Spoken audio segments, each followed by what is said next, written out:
Oi gente, tudo bem com vocês? Espero que sim. Hoje a gente vai dar continuidade ao nosso conteúdo sobre a população brasileira. Para não ficar pesado, dividir em partes. Agora a gente vai falar um pouquinho sobre as migrações e sobre os deslocamentos que ocorreram aí, né, tanto da nossa população quanto de outros povos no Brasil. Antes de mais nada, presta bem atenção no que eu vou falar para vocês. Nós temos uma alteração nas nossas aulas, tá bom? Em relação ao EO. Agora, são 2 dias para o EO. Nós temos na quarta e na sexta-feira. Isso não quer dizer que você vai nos 2, pessoas. Por enquanto, não. O que eu fiz foi separar. Eu coloquei quarta-feira como sendo só para o 3º ano, tá bom? E eu fiz essa alteração de colocar um dia exclusivo para o 1º e outro para o 3º ano. Por quê? Porque eu andei conversando com vocês no EO e eu percebi que existem muitas dúvidas em relação aos conceitinhos fundamentais. Então, quando a gente viu África, deu uma pilha aí, porque, ai, professora, eu não lembro mais nada de geografia física. Então, falava de relevo, falava de placa tectônica, né? Vocês ficavam assim, como? E aí a gente teve que voltar e revisar todo o conteúdo. Para que isso não aconteça, a gente vai utilizar a aula de quarta-feira para tirar esse tipo de dúvida. E é a aula mesmo, povo. Então, o que é? Nos primeiros minutinhos eu tiro as dúvidas em relação ao vídeo e à atividade e depois a gente vai ter uma aula, ó, interatividade com a professora, hein, povo? Então, aula comigo, tá bom? E aí eu vou explicar para vocês. Agora, aula sobre migrações do Brasil. Para a gente falar das migrações, a gente tem que pensar, e aí, quais seriam as primeiras, assim, né? Quanto o Brasil, enquanto país. Porque migrar é um direito humano. Mobilidade social é algo que sempre esteve presente na história da humanidade, tá bom? Hoje a gente vê aí países vetando, negando refúgio a outras pessoas, mas não é assim. Mobilidade é um direito humano, inclusive a ONU reconhece isso, galera. Mas vamos começar com as migrações externas. Primeiramente, nós sabíamos que aqui no Brasil nós tínhamos os índios e depois quem veio foram os portugueses. Espontânea vontade, a fim de ocupar o território e explorar os recursos naturais. Beleza. Era necessário mão de obra, né? A gente já sabe que não deu certo com os indígenas, eles foram resistentes, migraram aí para a Amazônia e era necessário ter ali uma mão de obra que já tivesse noção de uma agricultura mais avançada para o período, né? E os africanos detinham esse saber. Mas aí a gente tem uma migração externa forçada, porque foi contra a vontade das pessoas, né, da África para vir para cá. Então a gente tem a vinda do povo preto para o Brasil, tá? Através da migração forçada, beleza? A partir de 1850, a gente vai receber uma nova leva de imigrantes, mas agora de maneira espontânea, que são os europeus, que fica aí compreendido entre 1850 e 1934. Houveram outros grupos também, menores, mas a gente fala muito dos europeus por conta da questão da região sul. Então aqui a gente tem uma imagem de um navio a vapor que vem com imigrantes italianos por volta de 1895 aqui para o Brasil, no Porto de Santos. Aqui a gente tem uma tabelinha que compreende o período de 1884 a 1933, que fala, na verdade, sobre os povos que vieram nesse período. E aí nós temos, então, os períodos em cores e nós temos aí as barrinhas representando o quantitativo. Então vocês vão observar, né, que nós temos aí alemães, espanhóis, italianos, japoneses, portugueses, sírios, turcos e outros povos que vieram para o Brasil. Foi criada, então, uma lei chamada Lei Eusébio de Queiroz, que fazia o chamamento, que motivava esse povo a vir para o Brasil, porque havia um pedido para que eles trabalhassem na lavoura, porque a gente sabe que em 1888 nós temos a abolição da escravatura, então há uma redução dessa mão de obra no campo, e aí o que foi ofertado para eles foram terras, principalmente na região sul. Então essa galera vem para trabalhar e aí nós temos toda essa questão da ocupação da região sul com esses imigrantes. É lógico que a gente vai perceber em outros locais também, não só a concentração desses povos no sul. Então, no estado de Goiás nós temos a vida de árabes, família Abrão, Abdala, né, e outras, para o estado de Goiás para trabalhar com comércio. Você percebe a vinda dos japoneses também, a gente tem em Goiânia, vocês vão perceber isso no bairro da Liberdade de São Paulo. Então diferentes grupos ocuparam e vieram para o Brasil. Ok. E aí, em 1934, é criada uma lei chamada Lei de Cotas, tá? Qual que era o objetivo? Dar uma reduzida, uma brecada nessa imigração. Porque em 1929 já começa aquele fervor da economia, o desenvolvimento do Brasil, e havia um anseio social, um pedido da população em relação a quê? A emprego, a melhorias no campo social. Então, breca, dá uma paradinha aí, eles começam a proibir e não mais motivar a migração como eles faziam, e criam uma cota que fica em torno de 2%. Fica livre para os portugueses virem para o Brasil, tá bom? Mas aí eles reduzem para os outros povos, tá? Para fixar a residência aqui. Aí, a gente tem que lembrar que também, depois, em 1940, por conta da Segunda Guerra Mundial, nós vamos ter novamente um número muito grande de pessoas vindo para cá, principalmente da Europa, por conta da Segunda Guerra Mundial. Judeus, poloneses, japoneses, chineses, europeus, italianos, alemães, que vão fixar aqui por conta da Segunda Guerra Mundial. Isso acontece. Se você for fazer uma pesquisinha básica, entender um pouquinho das leis, você vai ver que havia até um teor de ficar chamando europeu, professor europeu, a gente só vê isso. Tinha até uma questão meio que racista, que era a ideia do embranquecimento, tá, do povo brasileiro. Paciência, né, gente? Mas tinha isso. Bom, atualmente existem imigrantes que vêm, migração externa, então lá o povo do outro Brasil, que vem pra cá, né? Existia professora? Existe? Existe. Então, recentemente a gente teve o programa Mais Médicos, né? Que era um chamamento dos médicos cubanos para trabalhar em lugares mais remotos, que não haviam médicos no Brasil, porque o Brasil é muito grande e havia uma carência desses médicos. A gente sabe de toda essa questão aí ideológica que envolveu os mais médicos e o posicionamento de alguns médicos a respeito disso, mas é fato. Nas áreas mais carentes e mais distantes do Brasil, faltam médicos. A gente sabe que com mudança de governo, com o novo posicionamento do Brasil, muitos resolveram sair, bastante, né, gente? A grande maioria saem desse programa. E aí hoje a gente vê que houve uma reorganização, mas esse projeto já não tem a mesma força que tinha nos outros governos, tá bom? Falar também da imigração ilegal é importante. Tem isso, professora? Poxa, eu fico pensando lá no muro do México, Estados Unidos e tal, os brasileiros tentando entrar ali, mas aqui no Brasil sim, gente. Nas áreas fronteiriças é muito comum povos aí, nossos vizinhos sul-americanos, virem desenvolver atividades no Brasil. Então isso ocorre. É importante a gente lembrar que teve um período agora da nossa história, entre 2007 e 2008, que isso deu uma reduzida, que muita gente retornou para casa, que a gente chama de imigração do retorno. A galera vem pra cá, vem trabalhar, não dá certo, né? E aí eles acabam voltando, migração do retorno. Em relação aos haitianos, que a gente falou dos médicos cubanos, existe um número muito grande de haitianos também no Brasil. Isso se dá, primeiramente, por conta do terremoto que teve lá, né, daquele grande terremoto, que acabou impactando muito a economia do país. O país vive em crise por conta das missões do Brasil com os militares, que também tem algumas ressalvas e alguns posicionamentos bem firmes em relação à atuação do Brasil ali, mas não é momento da gente falar sobre isso aqui. Acabou fazendo essa ponte entre brasileiros e haitianos. A gente tem muitos haitianos no Brasil. A gente consegue perceber isso até em Goiânia, né? Nas feirinhas, tem muitos ambulantes, então, subemprego, trabalhadoras domésticas, ou seja, pessoas que saíram do Haiti procurando melhores condições de vida no Brasil. Hoje, gente, nós temos essa lei, acho que é de 2017, que é a nova lei de imigração. Ela é menos xenófoba, tá, que a anterior.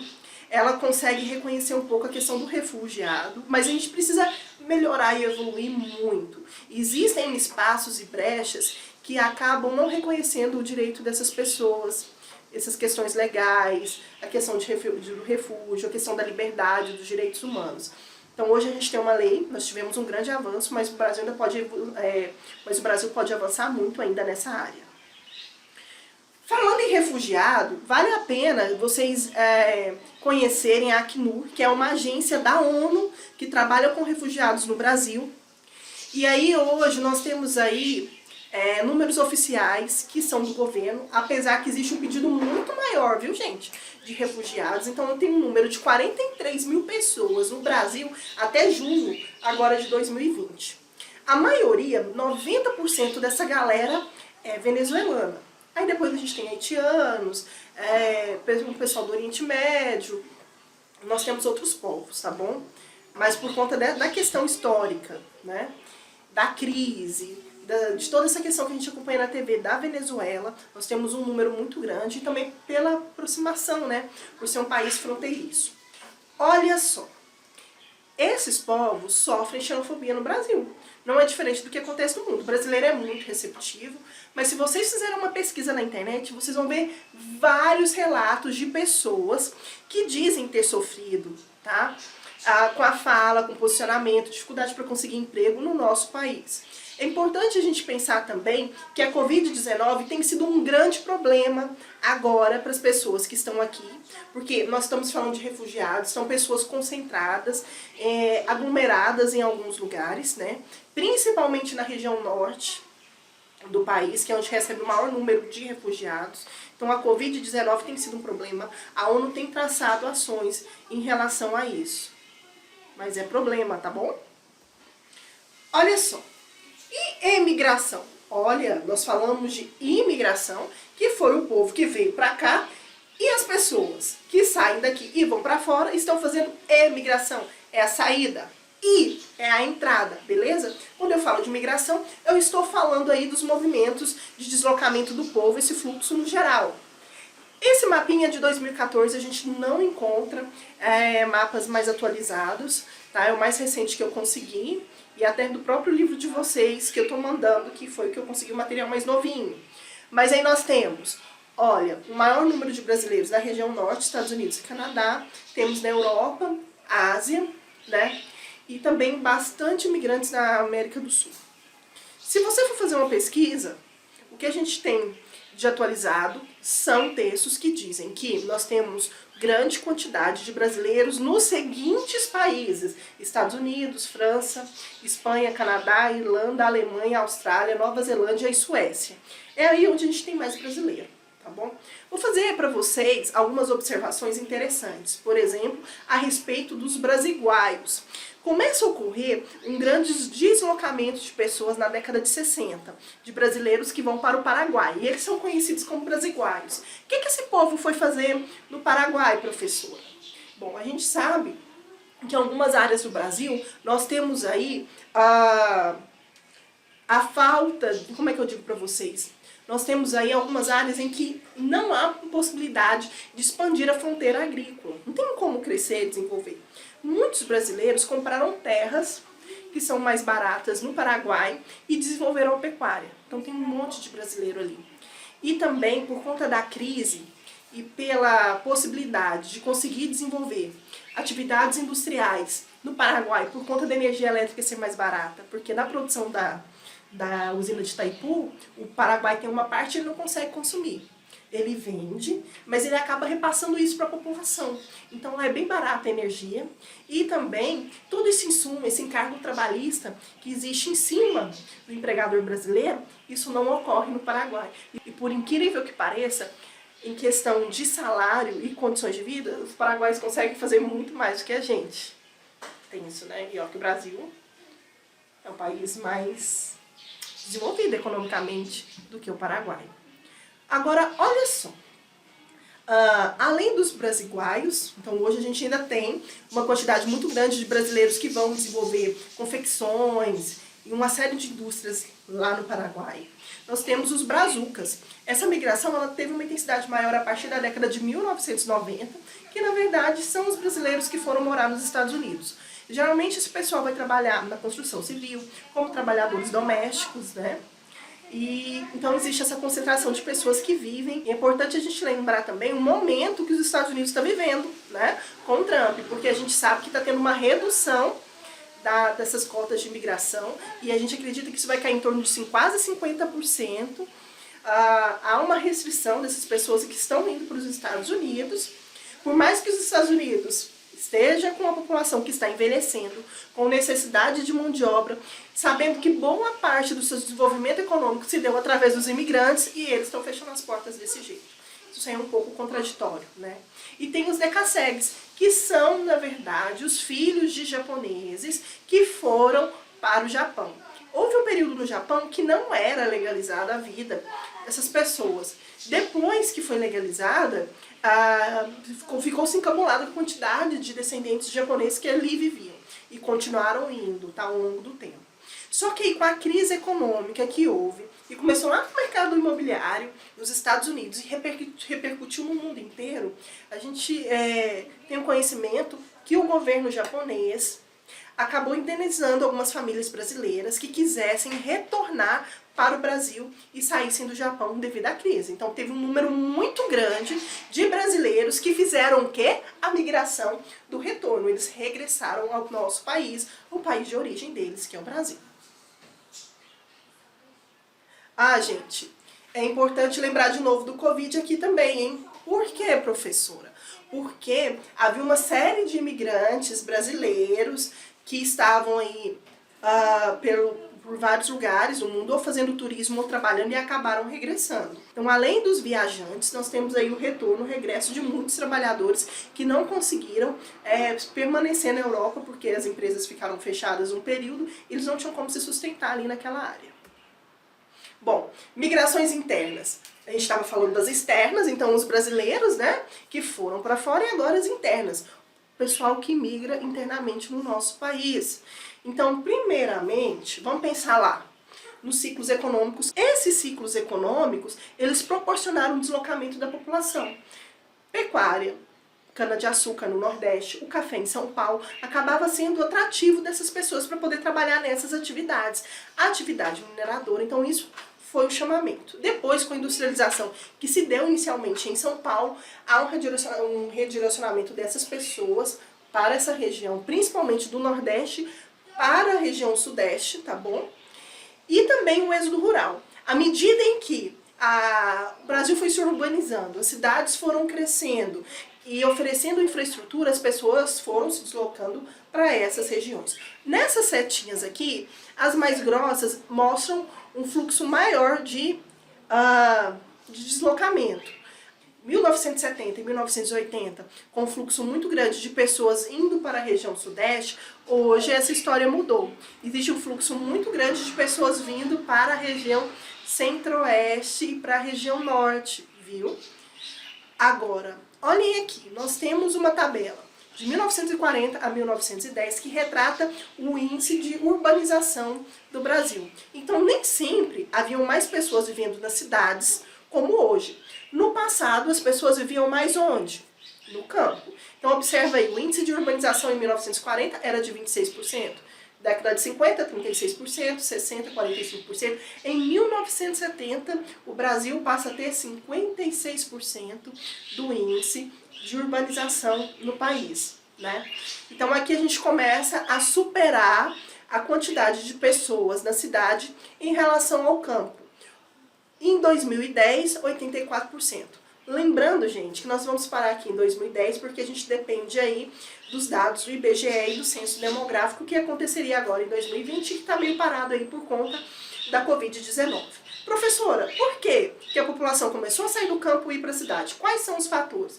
Concentração fundiária, né? Então as terras acabaram ficando centradas na mão de poucas pessoas, porque o pequeno produtor, com a tecnologia, a mecanização, acabou não conseguindo custear tudo isso aí. Então houve endividamento no banco, e aí o resultado foi vender essas terras para os grandes produtores, e essa galera desloca para as grandes cidades, êxodo rural, tá bom? A saída desse pessoal do campo indo para a cidade. Tá bom?